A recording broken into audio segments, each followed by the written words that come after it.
I've covered for you long enough. I might sound a little rough. I'm wearing orange now and so you've Scott, you did this, and now Scott. Now I know why. Now I know why. Now I know why. It was you, Scott, you, and now I know why. I asked you where your dad was. Where was Big Daddy? You got so angry when I went to feed the baby goat. Now Scott, now I know why. Now I know why. Now I know why. It was you, Scott, you, and now I know why. Shut up. Where your dad was. Where was Big Daddy? You got so angry when I went to feed the baby goat. Now Scott, now I know why. Now I know why. Now I know why. It was you, Scott, you, and now I know why. I am hella mad and burning with rage, Scott, and now I know why. When she was upset with Gary Lee, she talked about, she said, my response to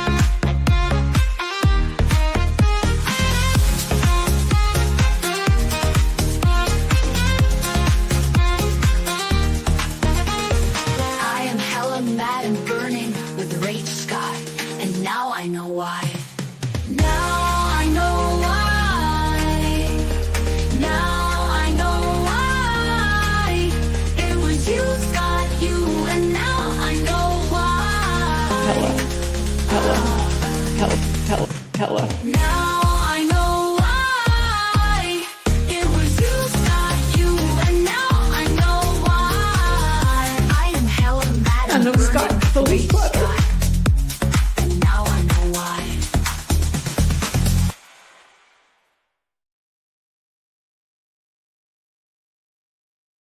Hello everybody, Excited Utterance here.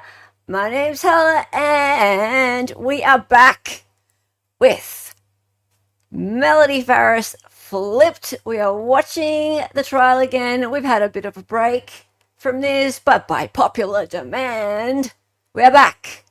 We are back. Yes, always the best music, always the best intros, always everything over here. Yes, indeed. And now I know why. It was you, Scott, you, and now I know why. Yes.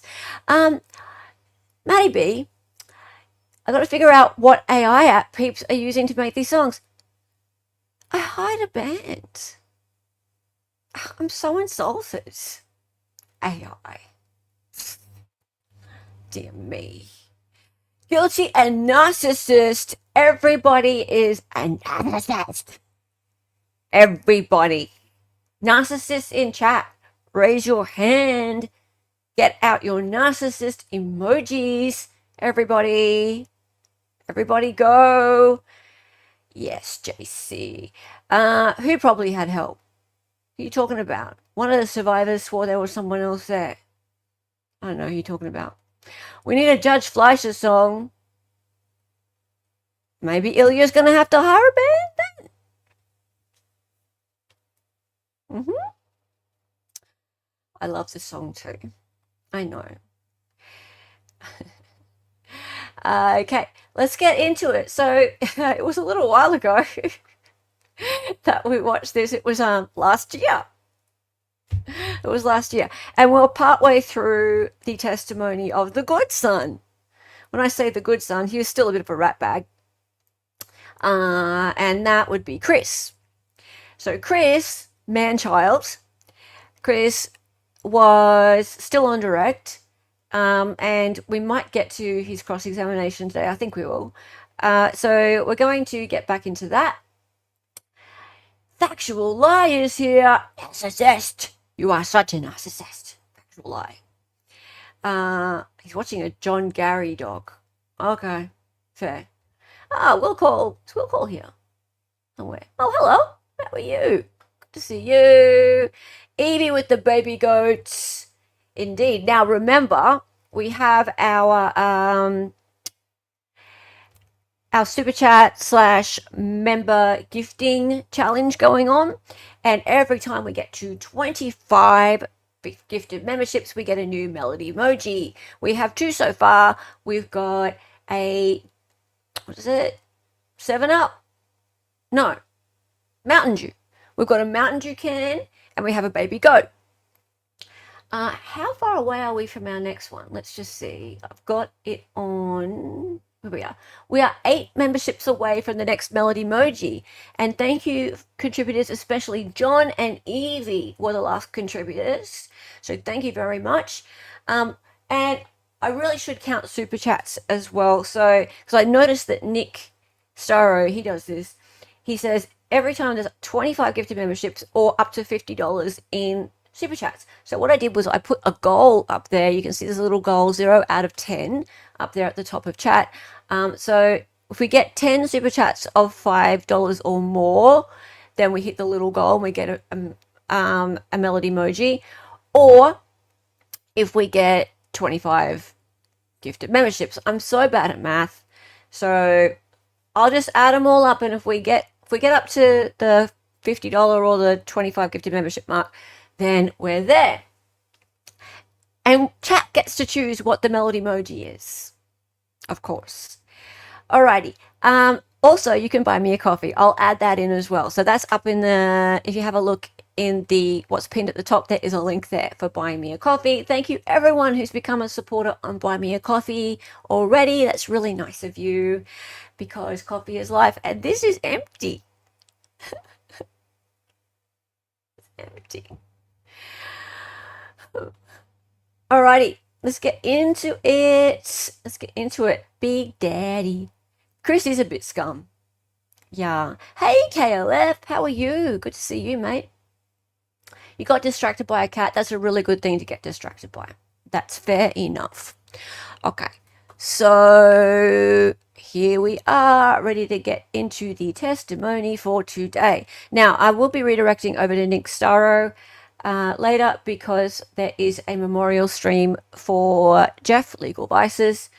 That's been a long time coming. It was supposed to be on the 27th, but yeah, it got postponed till the 3rd. So that's a pretty big deal. There's lots of people who want to watch that. Here we go, guys. Told the juror to stay late after I dismiss everybody. All right, y'all ready to bring him back in? All right.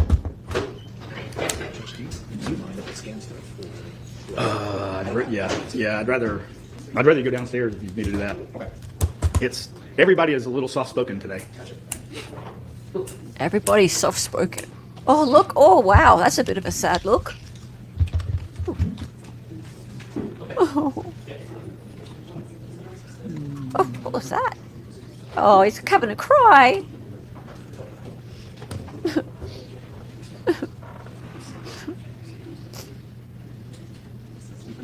He's a narcissist.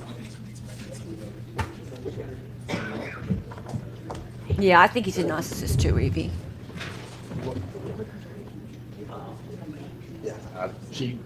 He misses his hair. Cousin says there are five tornadoes. Yeah, crying. Yeah, no, we Hey, tried to tell them to come. They were going to come, changed their mind, didn't come. We told them to come anyway, and they didn't. 2 of them wanted to, 2 of them didn't. Man, it's going to be bad. It's going to be bad. I think that's why they want to stay. But I told them, we tried to get them to come. What is Judge on about? But she posted at lunch there were 5 tornadoes all around her. Oh, oh, Chris. All right, let's get started back. Do you reckon it's fake tears? Okay, Chris. I want to go and stay on the fit for a little while and talk about a couple of things. We had talked about how you looked for your dad's wallet earlier. Did you ever see that wallet? Yeah, my mom came walking up with a wallet after I got upstairs, saying she had found it in the Mercedes. And what did you think when she told you she'd found his wallet in the Mercedes? I thought, well, I just looked in the Mercedes and it wasn't in there. And I thought that was kind of weird, because when I got there that day, she said she hadn't seen his wallet. I go to look for it, They come back to the kitchen. Now all of a sudden she's got the wallet and says she found it in the Mercedes. Did you see her go into the garage? Was the Mercedes in the garage? Yes. Did you see her go into the garage? No. Okay. Do you know if your mom has a fear of fire at all? No. She's never mentioned to you how scared she is when your father burns or anything of that nature? I think she had mentioned just things like, there was one time he actually caught the basement on fire because he put a cigarette in the trash can, the basement at the farm, and after that she like said, well, I think he's going to burn the house down eventually. But never like fear of actual like fire. I don't remember that at all. Okay. When you were on the property on the 5th looking for your dad, did Melody mention anything about the burn pile or about him burning? Did you ever have a conversation asking her if he did burn the pile on the 4th? I don't remember. Okay. So you went outside and sat on your truck. You had testified earlier, and EMS arrived with the backboard. Did you at any point leave the property? I left the property hours later after the authorities allowed me to leave. Why did you leave? To go check on my children. After the whole EMS saying what they said, I called my wife who was at work, and I said, you need to get here. You need to come up here. You need to come get Addison. And then I was there for a while. She did come get both the girls sometime during this whole thing. Straight out the gate with 5 subs. Him his mom, or called him his mom, I don't remember which, and said, Love you, Evie. I need to get Ella. That'd be Beth Braswell. Yes. Okay. And that's where Ella was. And if, Yes. I'll just so stop Jenna for a came up to the second. farm? Correct. And I'm gonna go full screen just for a minute and go, thank you, Evie, and a big hello to Effie as well. You're adorable. Hello. Thank you for the 5 Excited Utterance memberships. To Evie and Effie, I really appreciate you and all you do. Happy New Year to both of you. And welcome, new members. And if you are a new member, make sure that you go to the membership tab and you click on the little link underneath perks and come through to the Discord and join us all for fun. Fun and chats. That's what we have in there. Really appreciate you. And now we are only 3 memberships away from the next Melody emoji. Guys, have a bit of a think about what you would like that to be. Appreciate ya. Awesome. Let's get back to it. Got Addison and eventually got Ella. Ella came to the farm. Hey, Amber. Believe Believe that Scott is guilty. I think she brought Ella to the farm, but I guess I don't think she met Beth anywhere to get Ella. I think Ella was brought to the farm because Jenna was in downtown Atlanta. So from my phone call, I would have had to take her even if driving as fast as she could, at least at a minimum of half an hour to get there. So sometime in that time, I just can't remember if I called Beth and said, bring Ella back. I honestly, I just don't remember. Somehow, Ella and Addison went home with Jenna. Yes. Okay. Did Cameron go with them? Yes. To Buckhead? Yes, to my apartment in Buckhead. So once Jenna left with the kids and you were there with your family, did anyone else show up that wasn't law enforcement? Did Emily show up? Were there friends and family? Chad Bruce showed up. Emily showed up later that day. I called Emily to tell her what had happened. When did you call Emily to tell her what happened? In that time period of after EMS told me what they told me about, sorry for your loss, and I began, letting people know who needed to know what was going on. So at that point, did Emily get in the car and drive down? Yes.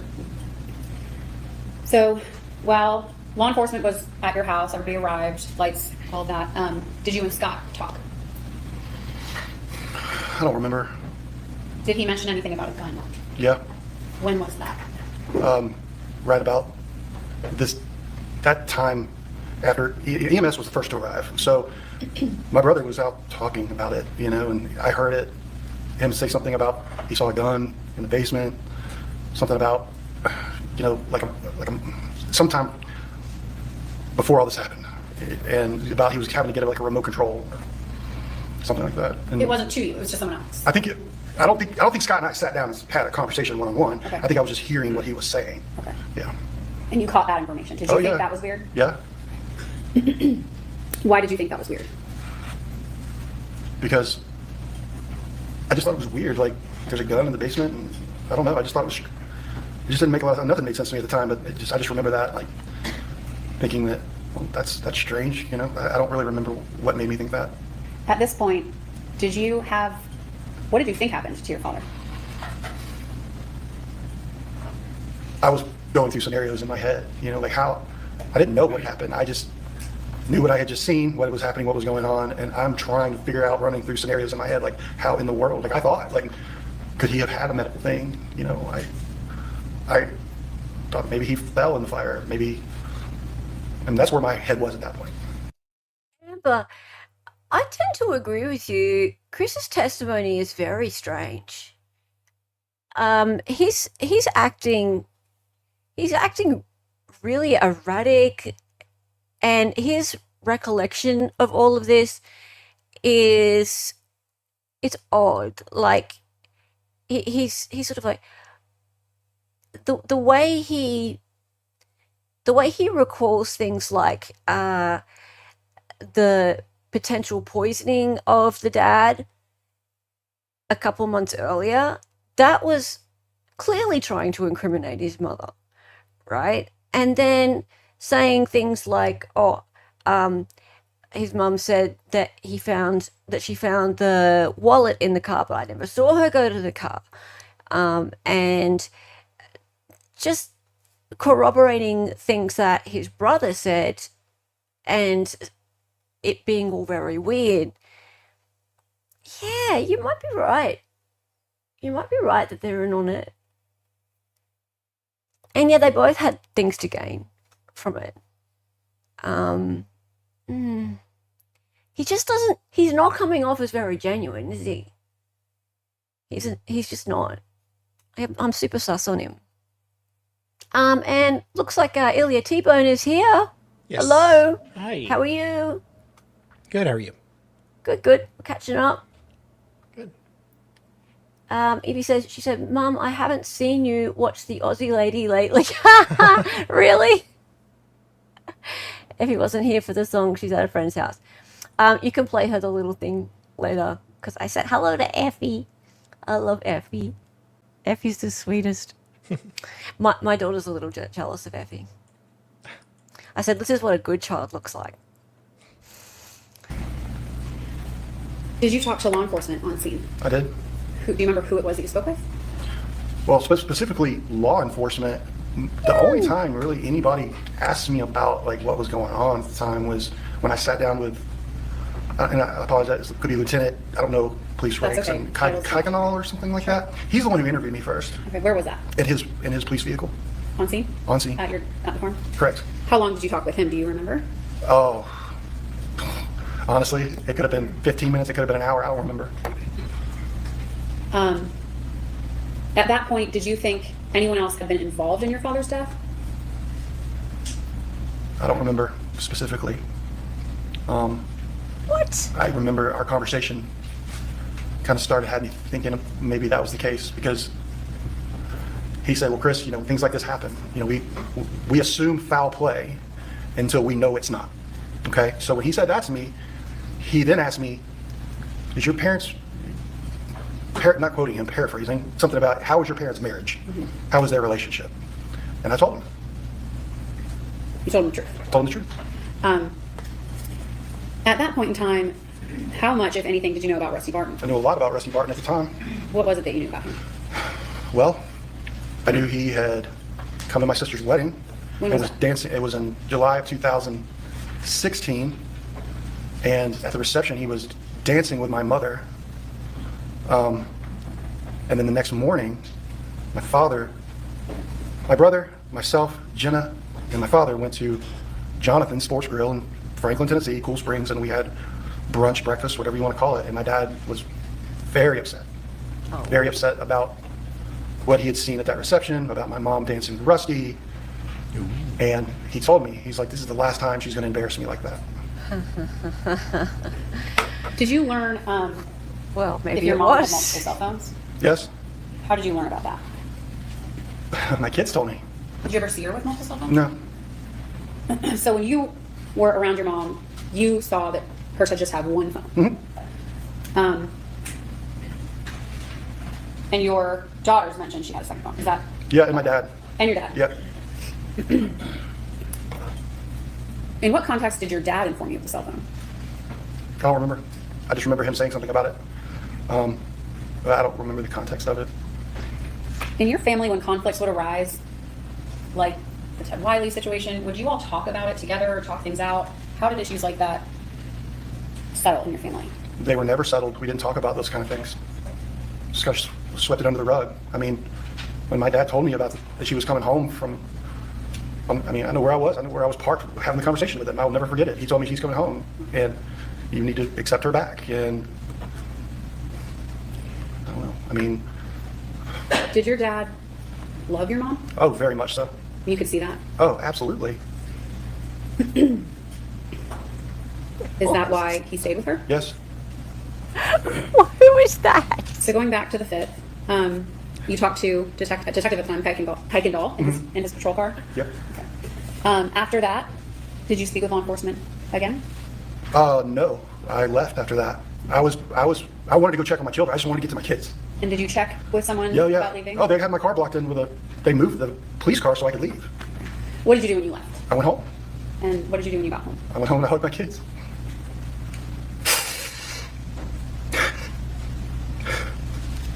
How long were you in Buckhead at home with your kids? Not very long. Buckhead. I just went home and checked on them, and I wasn't home very long because Emily was coming, and I wanted to be there when Emily got there. Were you there when Emily got there? Emily got there before I got there. I pulled up, and Emily was already there. How many hours had passed? How long does it take Emily to drive from? Approximately 3 to 4 hours, where they were living at the time. 3 to 4 hours, So that's about how much time had passed since you called her, and then you coming back to the house, I guess. and Emily was there. Yes. Was she there with her husband? Yes. And did you speak with Emily? Yes. Where did you end up going that night since law enforcement stayed at the farm? I went home. I left. I know it was dark. I think I left about the same time Emily left. And I actually had gone to get gas, and I went to run my debit card, and it said, "Please see cashier." And I was like, what in the world? Well, something had happened with my account. That check that I had written to that painter, he had taken it and tried to cash it when I told him, you don't need to cash this until like Friday. Well, he went and cashed it anyway, and it overdrew my account. So I couldn't get gas. So I didn't know what to do. I called Emily, who was on her way to the hotel, and she actually lent me $20 so I could put gas in my car to get home. So I went to the Fairfield Inn on, it was on like, I think, no, that's not, I don't know if it was Fairfield Inn. It was a hotel, I think it was on Windward Parkway, I think. But I went to her hotel, and she lent me $20. I went up to her room and saw Olivia, and I went home. Home to your condo in Buckhead? Correct. Okay. Later that night, did you get a phone call? I did. From who? I think it was Detective Hayes. I think. 90% positive it was Detective Hayes. If I told you it was Detective Kuykendall, would that be surprising? Wouldn't be surprising at all. And what was that phone call? What was the purpose of that phone call? They asked me where I was, they asked me some questions about my Right, locations Amber? on like July 3rd and July 4th. Can't call I said, daddy well, anymore. I told them, and they asked me, is there anybody who would want to hurt your father? And I said, no, I don't think so. And then they asked me, well, let me back up. They told me that they found a bullet in my father's rib, and now this was being treated as a homicide. And there were some follow-up questions, and they asked me, would anybody ever benefit from your father being killed? And I was very frank. I said, well, yeah, I mean, my mom and Really? whoever he's related to as far as financially. I mean, at this point in time, You my little brain ass. had kind of already switched to thinking something had happened to him that wasn't falling in a fire. Why did it switch? Because of my mother's behavior. When Who the police says were there, that and just how about she was their acting. mother? What was that behavior? How was she? Just not like somebody whose husband had just been found in a burn pile.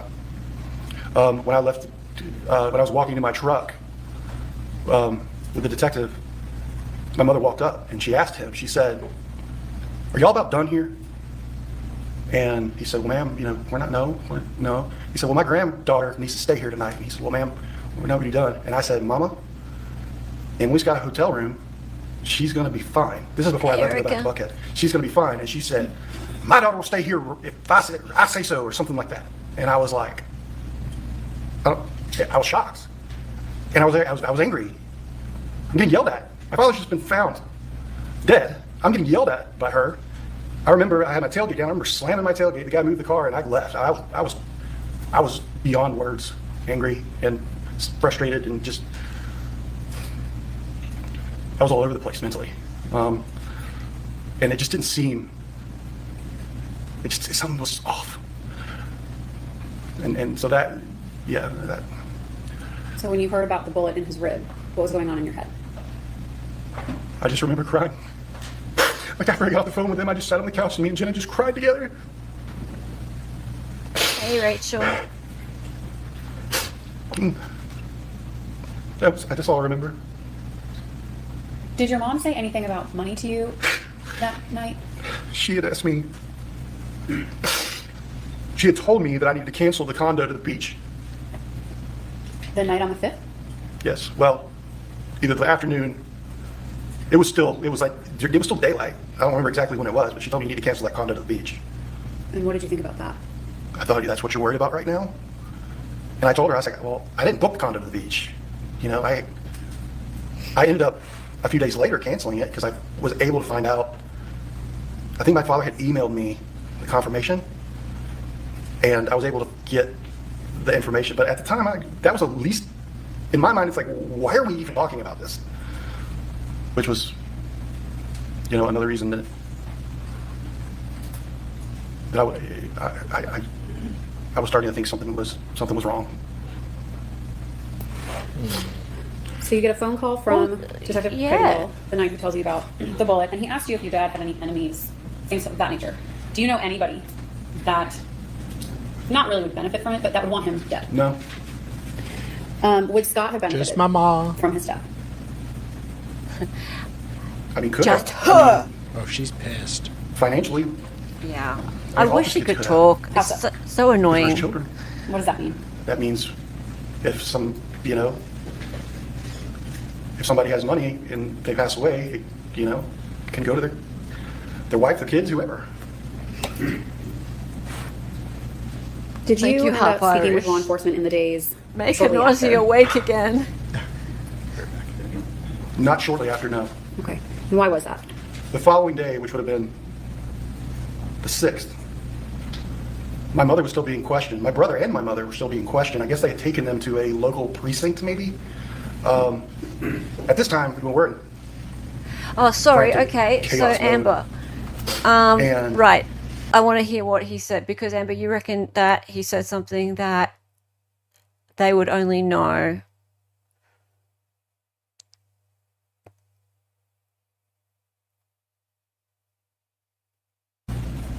I mean, could have. I mean, financially, all of his kids could have, How so? because we're his children. What does that mean? That means if if somebody has money and they pass away, it can go to their wife, their kids, whoever.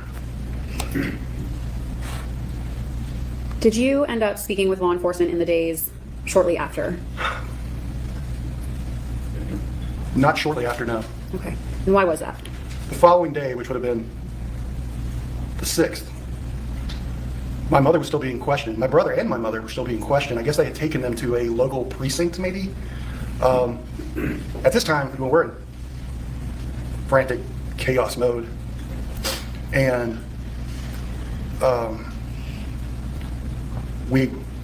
I guess my sister Amanda had contacted somebody about her informant, and then I was told that I need to be at this lawyer's office because my mother was, I guess, still talking to them. They were trying to get her out of being interviewed with the police, and we ended up at an attorney's office On the 6th. on the 6th. So that Friday, July 6th. Correct.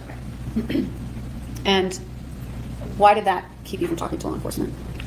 Well, because they told us not to.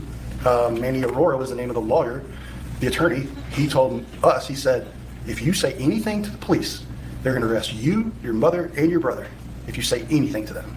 He said that to you? He said that to me. He said that to everyone. Who was everyone? Well, Who he was there? probably. Everybody. That's probably pretty good advice. All the siblings were there. Jenna was not there. My kids were not there. But like me, Scott, Amanda, Emily. I don't remember if Emily's husband was there, but it was definitely the four of us kids and my mother.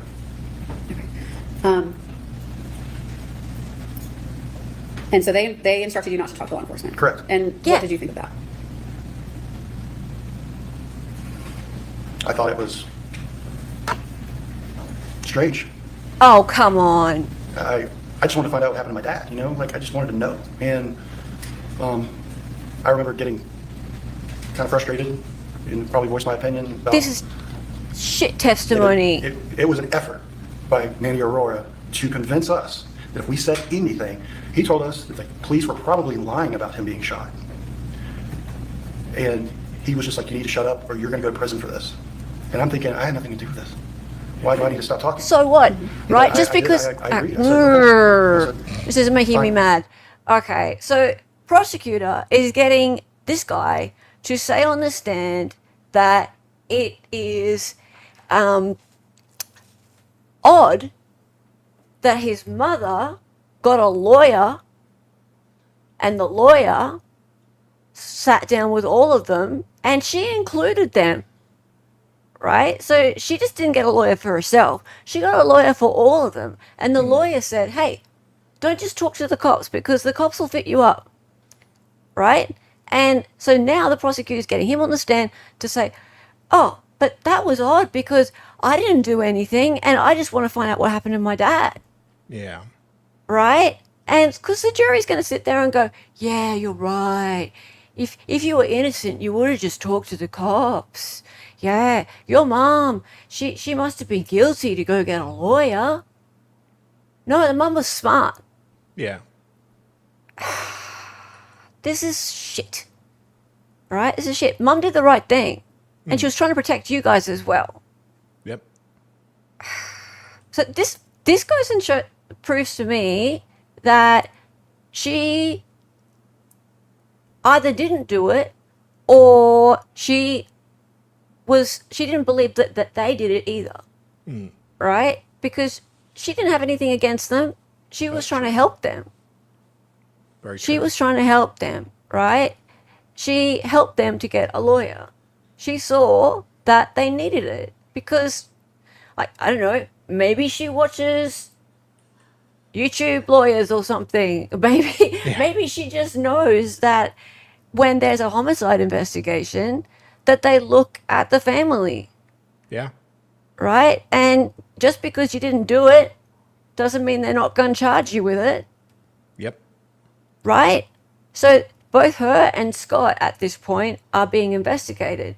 Anyone could be a suspect, but they were the ones that were on the property at the time. So she goes and gets a lawyer. Smart. Very smart. Prosecutor is making this look like, making Chris make it look like Yeah. this is a sign of guilt. This is bullshit. Did now what about Addison, since she was there the night of Yeah, the right. 4th? Melody Farris needed she a in- lawyer. By the police?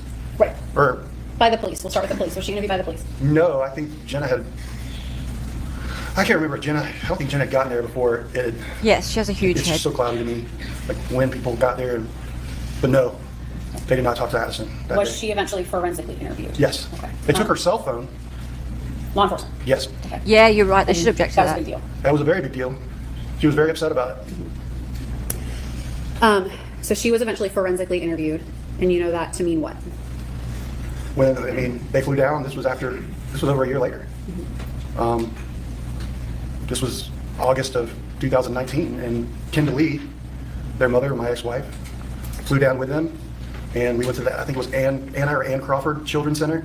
My children went in the back and were interviewed, and we were not in there, myself or their mother, and then they came out, and that was it. As far as you know, no law enforcement interviewed them. No, the only thing I seem to remember was maybe law enforcement was listening to it, but there was no law enforcement there physically. Did you talk to Manny Aurora about Addison being interviewed or spoken with? Yeah, What he was that? confronted me about it. He wanted me to call my daughter. This was not at the first meeting. This was at we had multiple meetings with Manny Aurora, and he wanted me to call my daughter and put her on speakerphone for him and like everybody in that room to basically like confront my daughter. Your Honor, I'm going to go ahead and object to relevance. I allowed kind of a brief reenactment of what happened earlier. Now we're continuing to talk about what the previous attorney in this case was saying, so I'm going to object to relevance, Judge. Explains why he didn't go to law enforcement eventually. He can explain what he did next without going into the content, so I'll sustain it later. Did you eventually go to law enforcement yourself? Yes, Why did you do that? because I'd had it.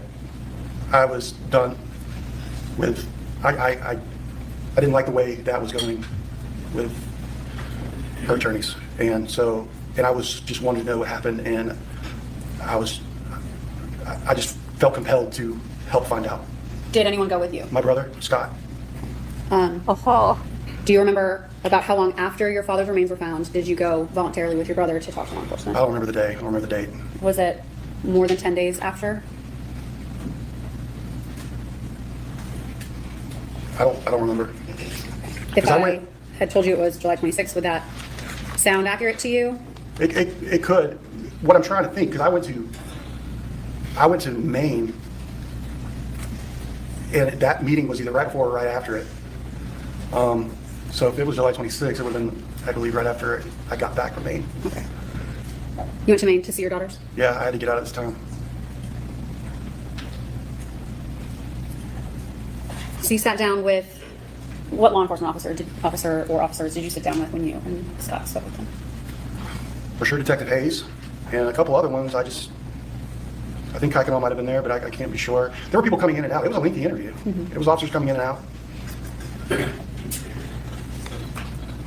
I want to talk about the year that followed your father's murder. So the next year, before your mother's arrest, you eventually at some point became the temporary administrator of his estate. Can you Correct. tell the jury about that? Yeah, I mean, the farm was basically, there were financial problems. I mean, the farm was potentially going into foreclosure. I mean, there were things going on. My mother was openly trying to say we need to get the death certificate and like all these things. And Emily and Scott and I decided we needed to do something as far as, because they froze all my father's accounts. There was nobody who could use any of that money, and somebody had to do it. There were discussions back and forth whether Amanda was going to do it, and there was at this time a very hard divide in our family.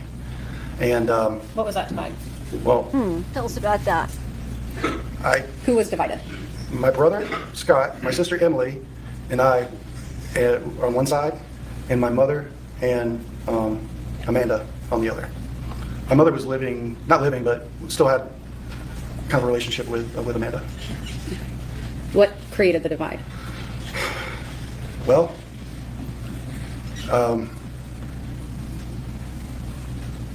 a lot of things. I mean, it was, Us being assholes?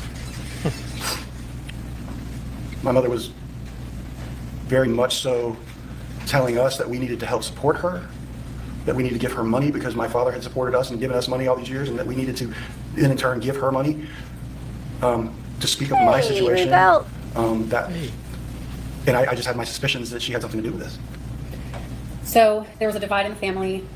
You eventually became the temporary executive of the estate administrator. And so when you were in this role, did you learn who the beneficiary was of all your dad's assets? Yeah. I was actually visiting my kids in Maine, and Barry Bishop sent me an email saying that my mother was on the life insurance and the 401k. Really? Eventually, did someone else get appointed the administrator of the estate? Yes. Was that a contentious area among the family when you were appointed? Yes. How so? My mother was not happy about it. How did you know that? Well, the day that I was officially appointed, and she had learned about it, her and my brother got into a pretty bad, I guess, argument or something like that. You weren't there. I wasn't there. Did you and her ever speak? Yeah. How did you speak with her? I called her. It wasn't too long after that because I was getting, not directly from my mother, but through Amanda, basically saying, you need to do this because they thought I had access to It's these not accounts and I shocking. didn't. what happened was when I was named, because there were bills, there was the mortgage, there was a condo in Tuscaloosa, Alabama that my dad owned, that I wanted to start making these current. I didn't want those things to be foreclosed on or go away. And so when I was named temporary She administrator, needed the money. I immediately set up a meeting with his personal banker. And she said, okay, come down here, we're gonna have a meeting. I get to the meeting, she meets me in the parking lot, she's like, Chris, our legal team said a temporary administrator is not enough for me to give you Yes, access to Freedom your Ring. father's funds to pay for anything. From what I remember, that was either not believed or just maybe they didn't know that. And I called my mother to tell her that I that's awesome, can't do Moonbell. anything. Thank I you. don't have a checkbook, I don't have a card, I don't have access to money. I have nothing to be able to pay these bills. When you became the administrator of the estate, what was your role? What was your duty, your job, your oath? My duty was to preserve the estate. So be conservative with, try to save as much as you could. Yeah. Is that what that means? So let's go back to the phone call with your mom you had mentioned. What was that? I called her and I said, I said, Mama, I can't do anything, I can't. And I did, I said, just please tell me what happened. I was like, there's no way you know. Or excuse me, there's no way you don't know. If all this happened like they say, there's no way you don't know about it. And then she hung up with me, and I think that's the last time I talked to my mother, ever. I mean, that's the last conversation that I've had with my mother, period. Did you ever confront your mom about any of her affairs? I'm sure I did. After this all happened, there were, at that point, text group threads for the family. I would get very angry about some of the things that were being said, and I would throw it out there like, well, you know, are having this affair, you know, XOXO, which was some name for Rusty's name on her cell phone, and I would like text it to like, just. Did you ever confront her face to face? I don't remember that. How was it any of his business? After everything who that she happened, sees? you had already mentioned your PTSD therapy. When did you start doing that? Well, I started doing that. I would object to relevance to PTSD therapy. My feelings are very relevant, It sir. goes towards the aftermath of all of this and the family, of how it's affecting the family. It has nothing to do with facts in this case. Also saying, Did you His feelings don't matter. did you ever get to have a funeral for your father? No, Was that a contentious area after his death? for me it was. This is just like high school all over again. She had his fee-fees. Guilty.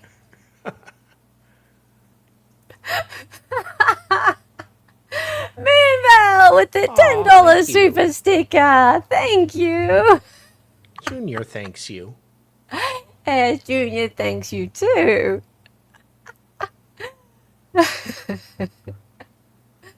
I love when people try and bring in the fee-fees. Okay, you know what? I'm going to count that as getting up to the next, what do you call it? The next Milestone. thing. We're only 3 gifted memberships away, or super chats. Sorry, or we need to get to. So $5 is a gifted membership, or $4 is a gifted membership.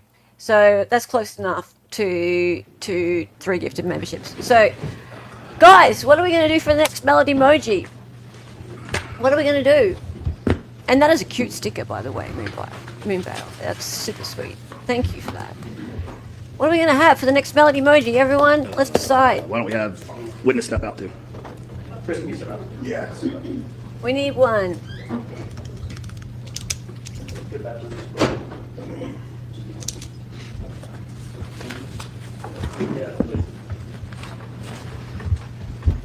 And we'll reset the banner. Oh, Moonbell, check her out. Oh, she's sealed the deal. All right, I asked the lawyer for a She sidebar has sealed and the quickly deal. got beyond what we needed Thank to talk you about so at sidebar much. based upon the ground rules that I had set for that previously. So let's start that whole conversation over. So we had questions to the witness about Hella mad. the family being contentious That's a good after, based upon an issue with the funeral. I think Mr. Weaver was about to object, but before the witness could say anything, I stopped him. So we'll go from there. And that's correct, Judge. It sounded as if he was getting into some of the issues that were the natural part of the delay of this case. We had expert witness issues insofar as examining the remains, and to somehow say in a reply that needed to be stopped before that got started. Also, I think it sounds like the state's going to try to also discuss something about contentiousness of the funeral, insofar as my client wouldn't pay for the funeral, but they've already stated that she doesn't have any money to pay for anything anyway. She had no access to funds, so ultimately it's not going. All right, Ms. Frankish. Judge, the motive of this case for this defendant is money.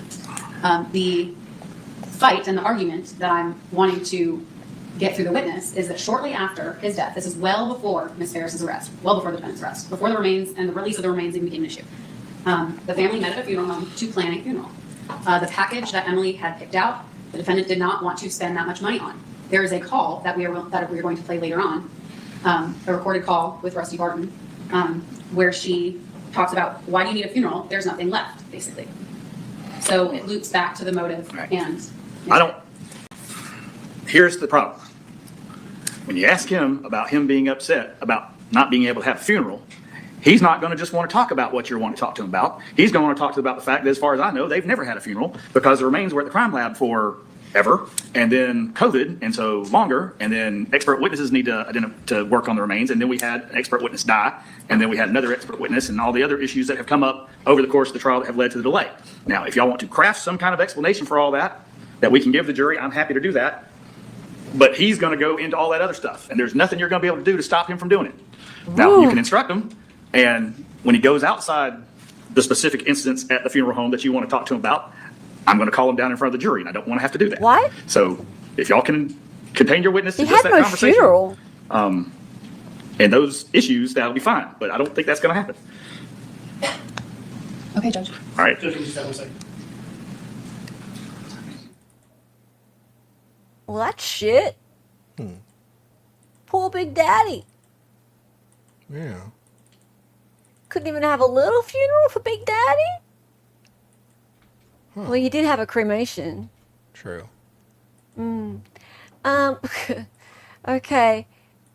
Y'all get the cross. Y'all can't Yes. delve into it either to cause him to blow up about it. He does seem a bit mad at the prosecutor. They had a funeral pyre. Well, he was already cremated, so did they need to have a funeral? Yeah. Instruction. You remember hearing about it, Rachel?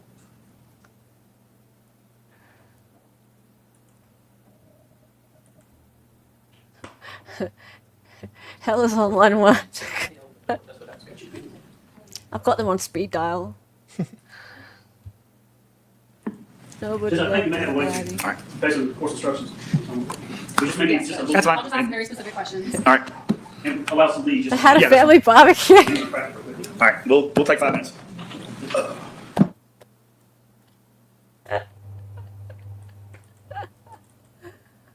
All right. Guys, okay, so we've had one suggestion for the next melody emoji, and that is a hella mad one. That's not bad. I quite like it. Nice clock. I said clock.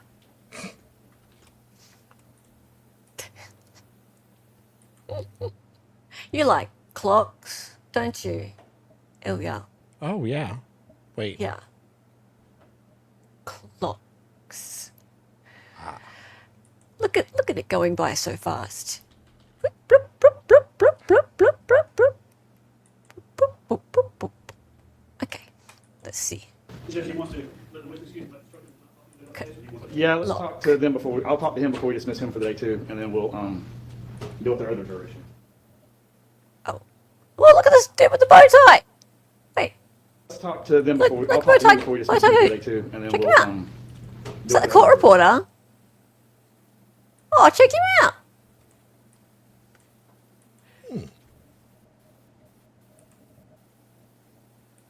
Oh, he's looking a bit guilty over there, off in the naughty corner.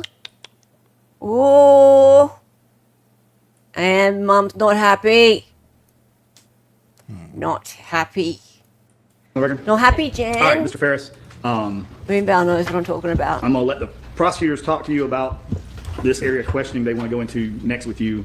We're gonna end up breaking for the day. and we're going to take up this topic tomorrow. Now, Ms. Frankish is going to give you some very specific questions, and I don't want you to go rambling about other issues. I know that you are upset, and I know there have been issues with the family and the funeral and the remains and the delay of the trial and all those things. But we don't want that in front of the jury, okay? Because that's just going to be rabbit holes we don't need to deal with. So I understand to the extent that there was a confrontation or whatever this couple of incidents that Ms. Frankish wants to go into you with, that's fine, but let's don't go beyond that. So Yes, sir. stick to that area. You Yes, understand Your Honor. that? Yes, Your All Honor. right, also, this case is ongoing. Don't talk to any of the witnesses. Don't look up anything on the internet about what's going on. All right, you talk about. Well, this is glitching. Okay. All right, bring in my- Your internet's glitching. Is it? Yeah. No, it's not better.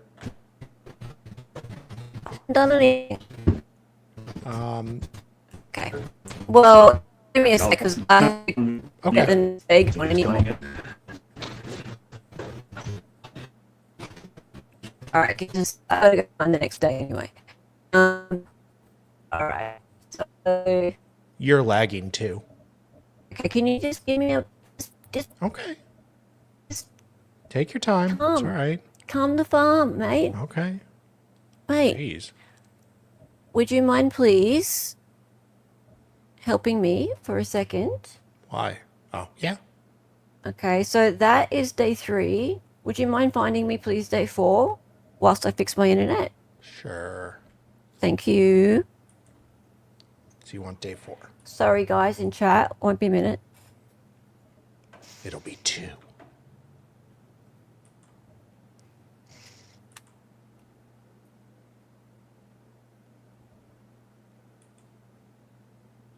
You said day 4? Yes.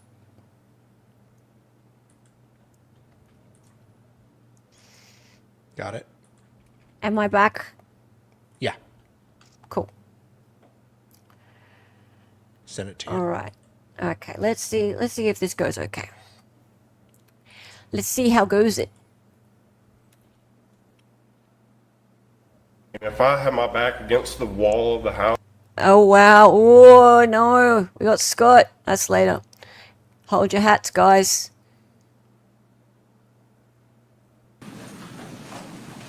Oh, today's got glasses on. Is that glitching? No. Good. See, I just need to unplug it and plug it back in again.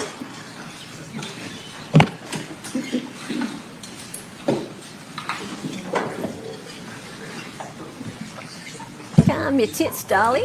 Calm your tits. Yeah, Scott's right up after Chris. Uh-huh.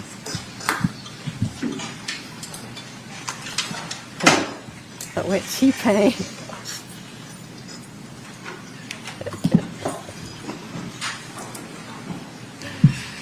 All right, good morning. A couple of things to address with y'all before we get started. Y'all. I was going to speak with y'all specifically and talk a little bit more about the day we're talking about taking extended lunch break. And then with the other things that occurred at the end of the day, we didn't bring y'all, I didn't talk to y'all about it. So, next Thursday, the 17th, someone needs to do an appointment. As I said, I need to do an appointment too because I missed mine from my trial last week in the hurricane. So let's plan on at least a 2.5 hour lunch. Ooh. So from say 11:30 to 2. And if Check y'all need to out the make any court other kind of reporter. appointments, if y'all can get it in that window. I've talked with the attorneys. We can't What a style monger. prognosticate a week in advance exactly what we're going to be working on. If it's a good logical day for us to break and not do anything, then that may occur. We'll have a better idea about that probably Tuesday, Wednesday, as opposed to Thursday, and we might take a half day off. I don't want to get behind. So if I think we're making progress and we don't need to come back that afternoon and there's a logical stopping point, then that's what we'll do. I'm not promising anything there, but that's something I was thinking about doing in the middle of the case anyway. that might be a good logical time. But All right, for now, let's move we're it. just planning on Let's go. this case is over. Concern to me was that it was a county employee, and the county manual is pretty clear that they're not supposed to work, and they get paid leave off without any repercussions. And so I have talked to the chief of the fire department and straightened that issue out, which I expect is going to cause more discussions among HR and the fire department. But for now, the big boss says that you are good to be with us for the rest of the trial. All right, and I don't mean by me, I mean the head chief of the fire department. All right, anything else we need to take up? No. All right, go ahead, resume, Ms. Frankish.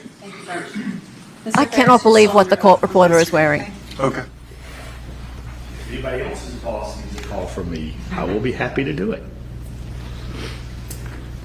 He looks like a caramel ice cream. About your dad. Did you ever know your dad to be suicidal No. at any point in his life? No. Have suicidal ideations? No. You testified yesterday that you didn't like to go to the farm very much, and you attributed that to your parents' relationship was one of those factors. Did you ever share that information with your dad? Yes. How did you do that? I wrote an email to him after he was in the hospital. I would say somewhere around May of 2018. And I just, because it's my dad, it was easier for me to communicate what I needed to say in an email because I couldn't really get through it in person. Wow. And what is it that you communicated it to him? Thank you, Sean. I told him why I don't come up there as much. Aussies are killing it today. Did he ever respond to you? Yeah. Yes. Did that response give you a glean into his state of mind at the time? Thank you. Yes. How so? What a legend you are. He told me that Just for that, you get to choose the next Melody was very emoji. depressed. How's that? and he said that each day with my mother was pretty much the worst day of his life. Hey, Marjorie. Versus the day before. Like every day was the worst day of his life. Chris, did you have anything to do with the murder of your father? No. Did you have anything to do with the concealment of your father and the grandfather of your children? No. That's all I have for you. Thank you. Well, here we go, Cross. Let's go. All right. So thanks to Sean, we now, let's just think about that, because $50, half of that. So we're now like halfway to the next one. So that means I'll make it 10 memberships away from the next Melody emoji because I'm so bad at math. So we're 10 memberships away from the next Melody emoji. But Sean, because you're so generous, I'm going to say, would you like to choose the Melody emoji that we're making at the moment? Do you have any suggestions? Unless you got nothing, in which case, guys, come on. Ideas. So I'd like to put it on there so you can all use it before the end of the stream. And the end of the stream is only 25 minutes away. Moonvale again. Aww. Moonvale. Okay, now we're only 5 away from the next one. So I'm going to be making 2 Melody emojis. Making 2. Moonvale. Goodness me. Hang on, it's just about. You've got no idea. That's fair enough. That's all right. So a budgie. It's a Melody emoji. It's got to be something from the trial. Oh, dear. Okay, right, so Moonvale. Right, so hang on a minute. I need to update this. We've got Edie and Moonvale and Sean. Sean the sheep. It's SHAUN, right? Thank you. Save. So now we're 5 memberships away. Sweet. We're having an awesome day, everybody. Save. Okay, come on, guys. We need ideas. Because we're only 5 memberships away. We really need 2 ideas. We really need 2 ideas. Thank you so much for all your support.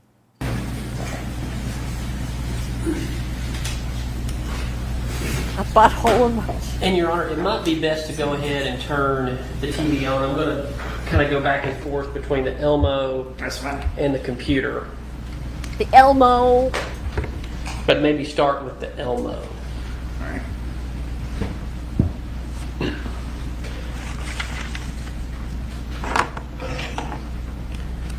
Good morning, Chris. My name is John Luke Weaver, and I, along with Michael Ray, represent John your Luke. mother.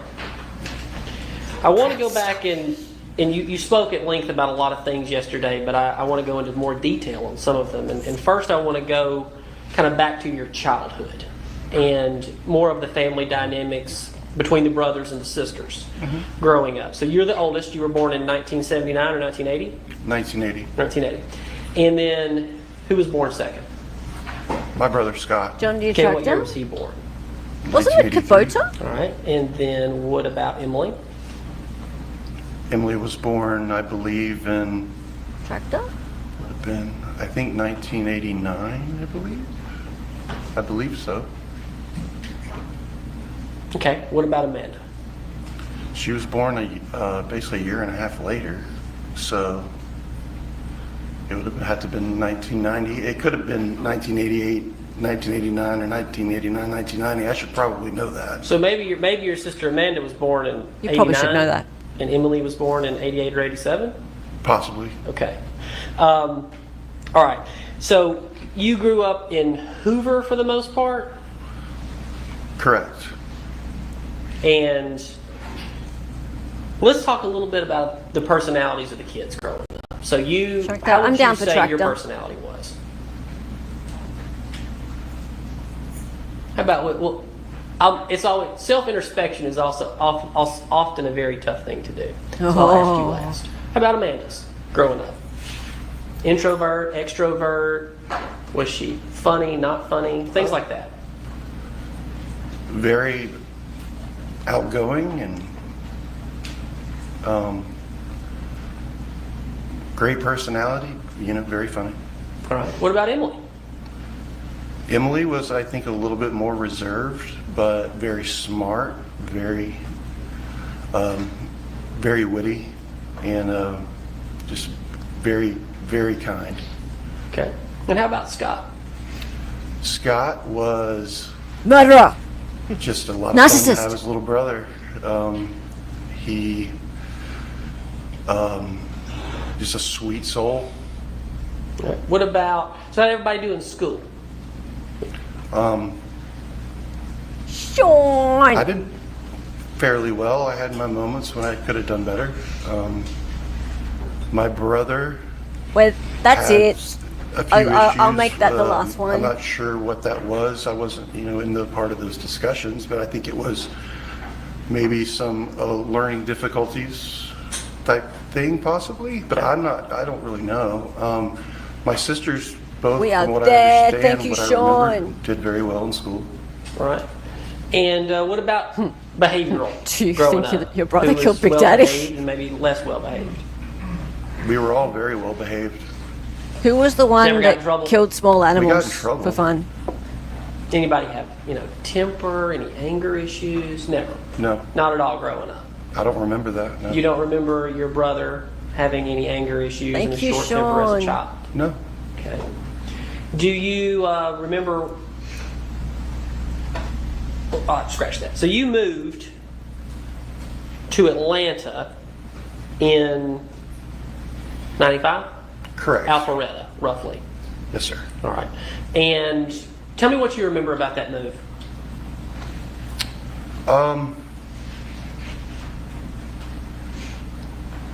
I remember it being a little hard on myself. It was in high school.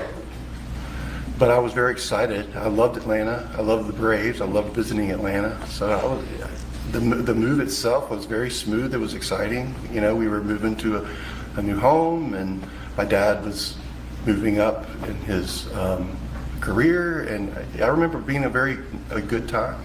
Do you remember anything about why your dad was moving to Atlanta, moving the family to Atlanta?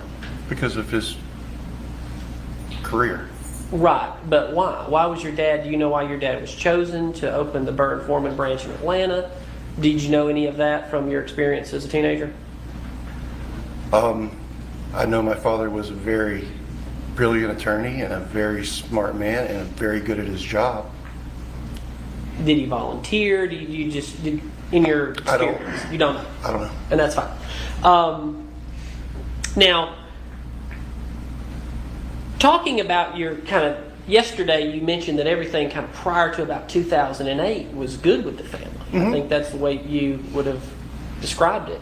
So can you tell me, I've heard and maybe understood that holidays were kind of a big deal. Can you explain to me, how you guys would celebrate Christmas? You mentioned a fond memory yesterday of Christmas, but if you could explain to the jury. Everybody was always just happy, and my mama would cook. My daddy would... What would she cook? Oh, breakfast. We'd have a big breakfast and all the good, stuff, and bacon, eggs, and then she always would make a Christmas meal. It was very nice, and my father would always have his Bing Crosby on in the morning, and Bing Crosby. The night before, we'd watch Christmas Vacation every year, and it was good times. And this was from the time you were a child all the way until the final Christmas in 2017? Yes. And it's my understanding too that how would your mom decorate the house? Would there be a little or a lot? A lot. Could you explain a little bit? We would not have just one Christmas tree. We would have a few of them. It was always decorated very tasteful. It brought a lot of joy to me personally. Okay. And let's talk too about activities growing up. Did you guys play any sports? Were y'all involved in school activities, things like that? Yes. Like what? Growing up, I played baseball. My dad actually would assistant coach. He would make time for that, even though he was very busy. My brother played sports. He played baseball. My brother played a little bit of football in high school until he broke his leg. I know my sisters, Amanda did color guard, I believe. And then I think Emily was, did some work with some athletic programs in high schools. I think she was maybe a manager for like the wrestling team, those things like that. So would the whole family kind of participate, go to the games, your mom included? For my games, yes. Your mom would go to your games? Yes. Scott's games? Yes. Emily and Amanda, anything and everything? Yes. So growing up for you, your mom was always there, yes? Correct, yes. Okay. Yeah, and now up, you're even testifying as a against child, would you would determine that your relationship with your mother was a loving relationship?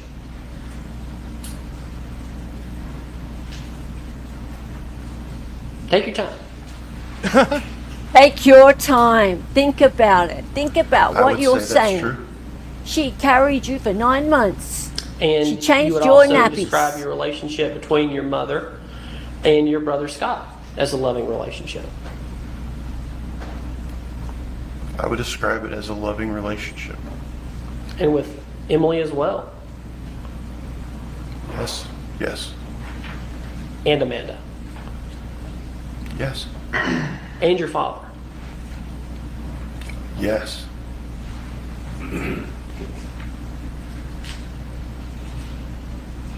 Just sick. So in the 1995 move, I want to ask this, and if you have any memory of anybody that moved over from Birmingham, the Birmingham office, to Atlanta with your father. I'm not sure if it was then, but I know that his secretary came over. Okay. Do you know her name? Oh, yeah. What's her name? Angela Phillips. Okay. So have you known her pretty much your whole life? DP in the house. Not my whole life, but How's it going? I'd say majority of my life. Okay. Do you remember back then? Did you ever spend any time with Angela? No. I mean, not other than maybe seeing my father at work or if there was like a I'm making Christmas- emojis, DB. I remember in high school after we moved to Atlanta, they would host the Christmas party for the firm actually at my parents' house. And I remember her kind of being involved in getting food there for it and somewhat, but you know, that's been so long ago, but no, not like a lot of time, no. Okay.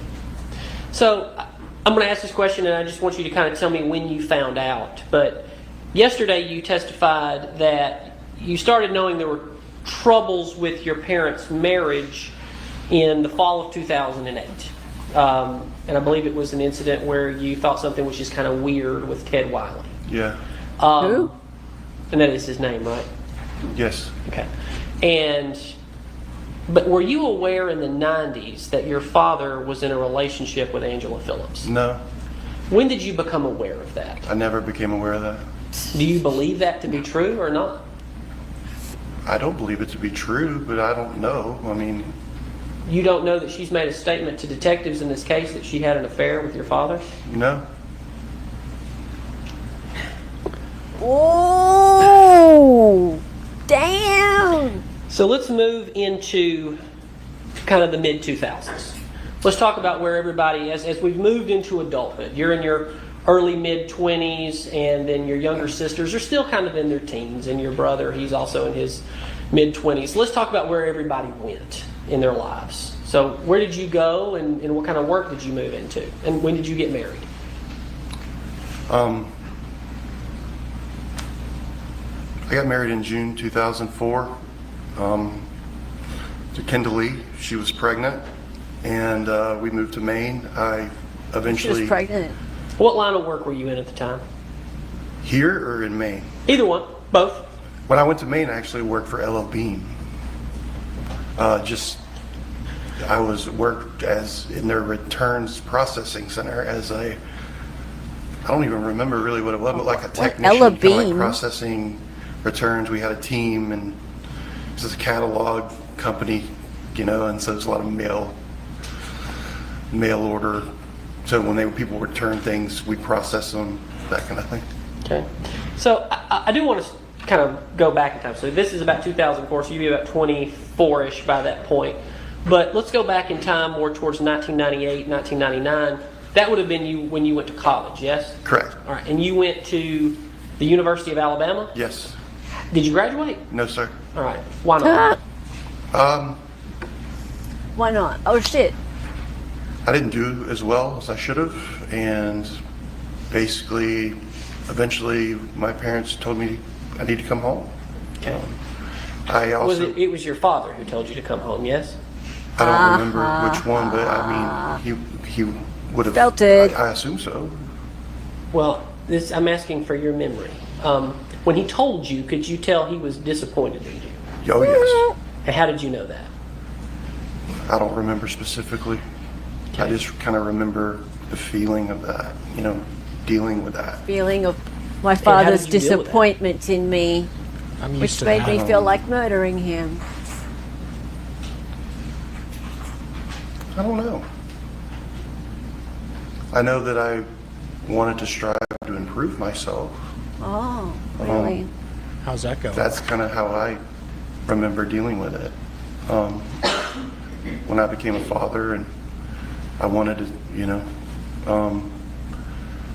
be a good dad like he was, and I thought that would make him proud. Okay. Now, you have an issue with alcohol, yes? Here And we you've been to go. rehab, yes, in Nashville? Well, I went to rehab first in North Georgia, and then continued my treatment in Nashville. Okay. Were you already struggling with addiction back then? No, Okay. I feel so superior. So you move up to Maine.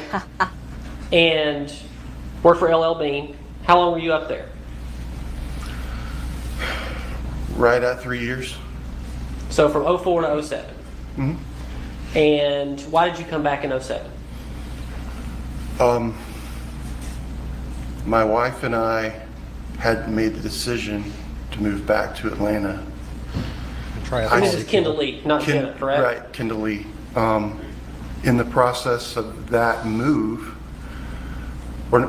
we had to sell the house in Maine. Kendall Lee had come down here to go ahead and get the girl they wanted to enroll them in school. And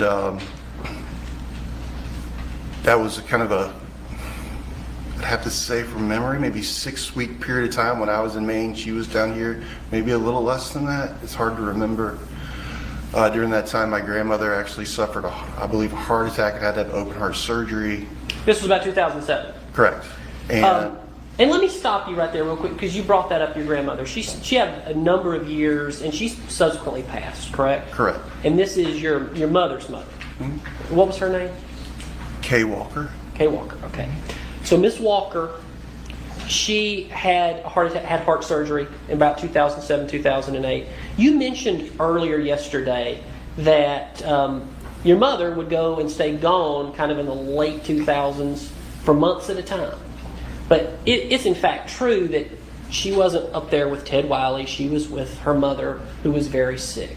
Yes? Selfish bitch. And if you don't know, you don't know.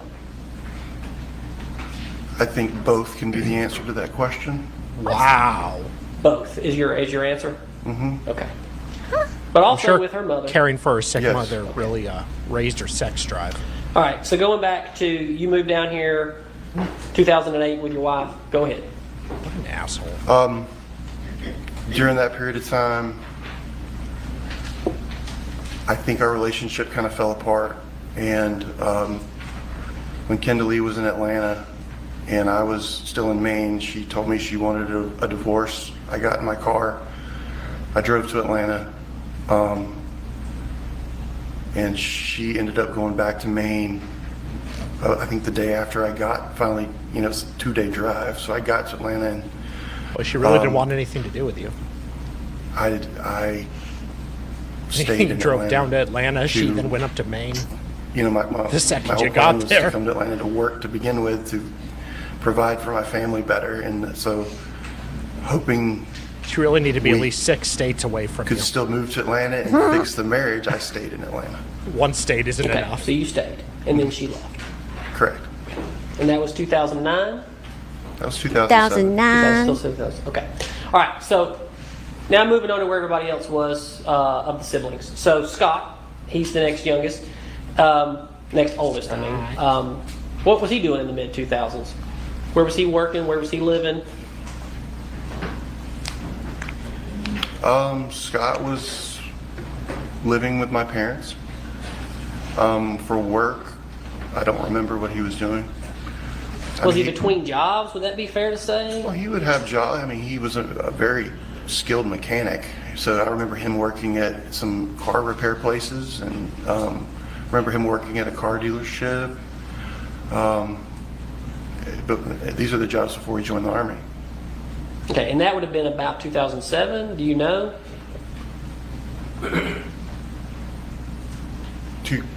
I think that was maybe, from what I remember, maybe closer to 2008. Okay.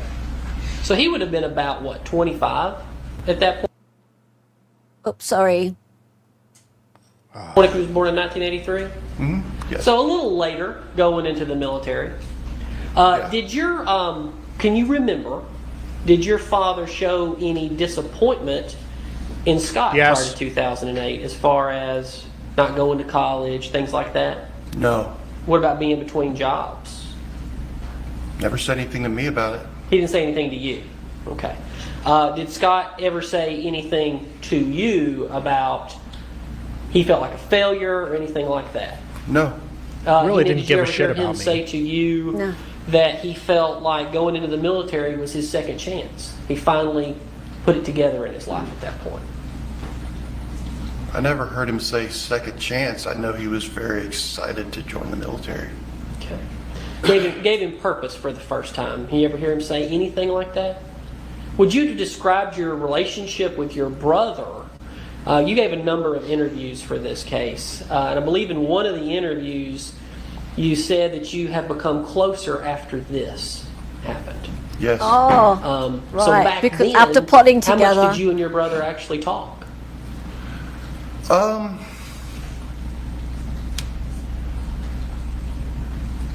Not a whole lot about personal things. You know, we weren't, I would say, best friends or anything. I loved my brother very much, but you know, I had my life in Maine, and I had kids, and he was still in Atlanta, and there was that distance, you know, before social media and all that. So. Okay. All right. So briefly about Amanda and Emily, what were they doing in the 2000s?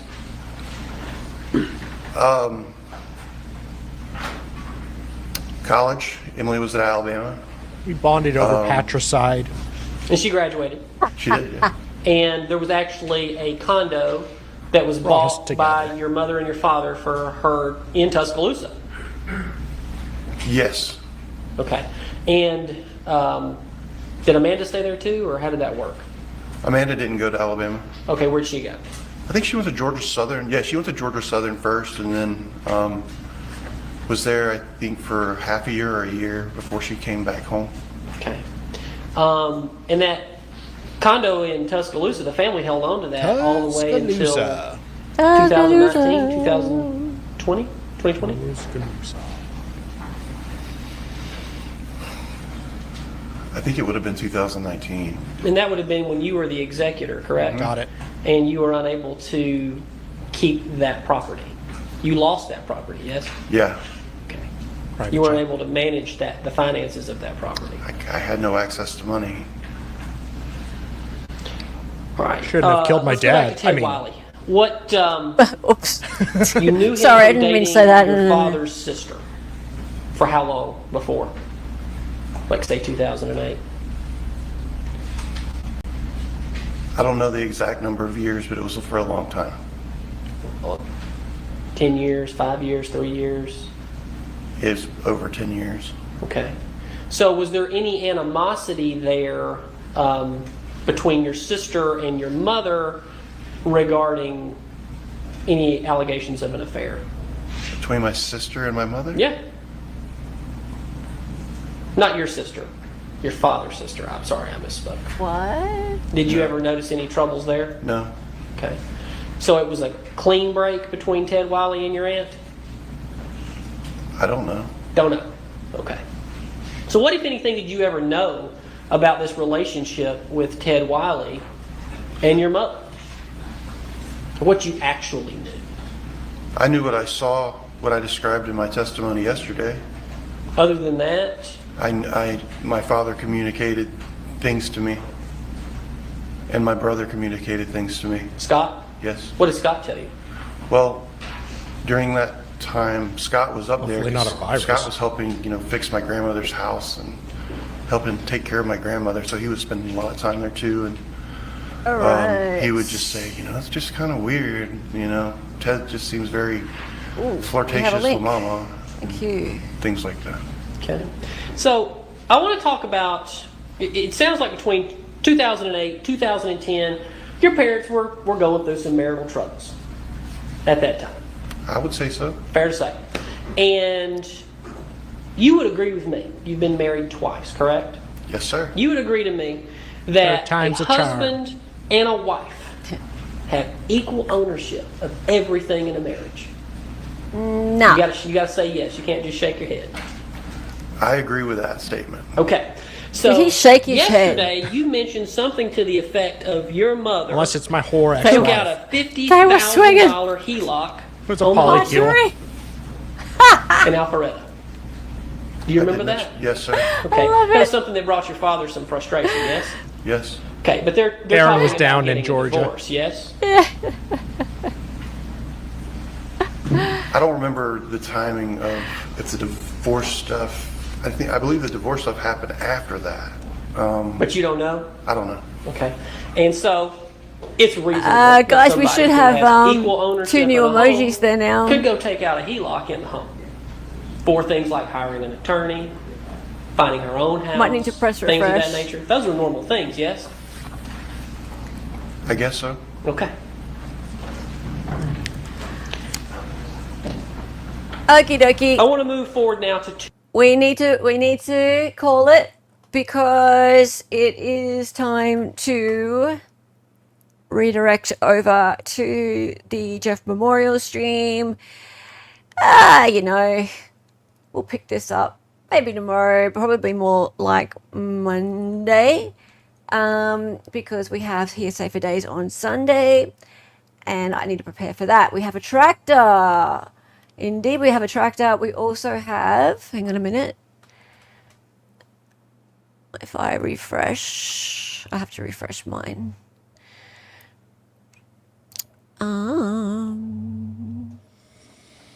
Hella mad.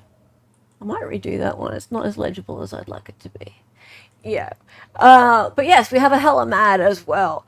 I am hella mad and burning with rage, Scott. And now I know why. Da da da da da da da da da da da da da da da da.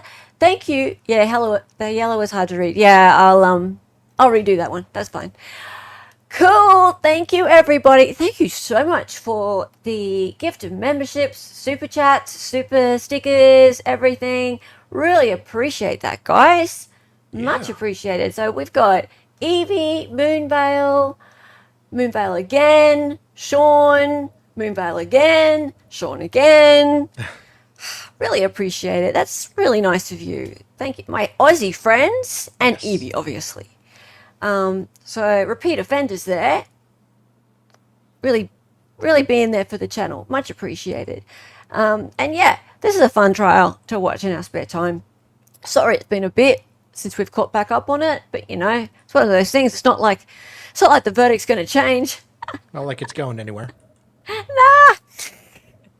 All right. So yeah, we're going to go pop over to Nick is dual streaming with a bunch of people. Well, not dual streaming, multi-streaming with a bunch of people for the Jeff Memorial stream. So it started just a second ago. So let's go and go over there. Everyone say hello, Raid, and show your respects to Jeff Legal Vices. Rest in peace. And time for the song. Are you streaming tomorrow? Probably not. Okay, cool. All right, well, I'll see you guys for Here Safer Days, Sunday, 4 p.m. Eastern, everybody. Thank you all for all of your support. So much appreciated. Where is my song? Her name was Helen. She was an Aussie. She was a fake lawyer from the future. She got on YouTube and made some live streams. The co-host is Donnie and she dances sometimes. The words are always so loud and because she's an 803. To the center, excited utterance. Her cat is